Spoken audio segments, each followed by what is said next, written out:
On June 22, 2025, the United States stunned the world by launching Operation Midnight Hammer, a surprise strike that sent waves of stealth aircraft deep into Iranian territory and delivered a crippling blow to Tehran's nuclear program, showcasing both American air power and the fruits of years of careful military planning.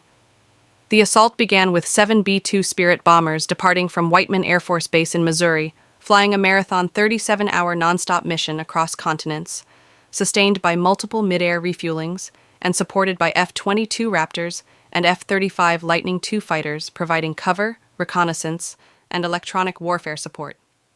To maintain secrecy and deceive Iranian intelligence, U.S. commanders executed diversionary tactics by routing certain B-2s toward Guam, while others silently crossed into the Middle East, ensuring that the real strike force remained invisible until the very last moment.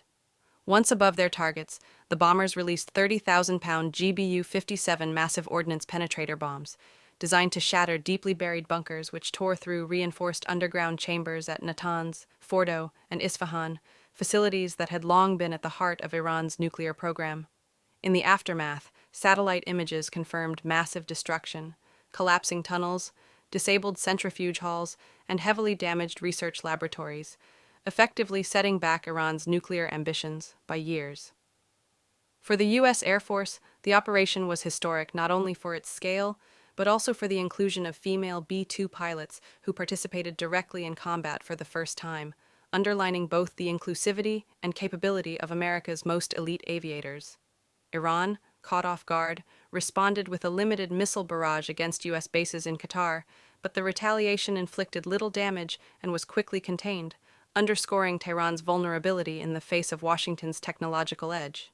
The strike drew sharp global reactions. Allies such as Israel and Saudi Arabia quietly celebrated the setback to Iran's program, while European governments urged restraint and the United Nations called for de-escalation, fearing the operation could trigger a wider regional conflict.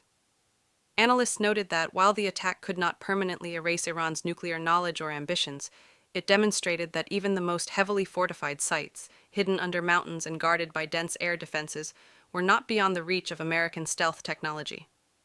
For Tehran, the sudden appearance of 12 stealth jets and bombers emerging from the night sky represented not just a devastating military defeat, but also a profound psychological shock, proving that despite decades of investment in defense systems, the United States retained the power to strike at the very core of its most guarded secrets.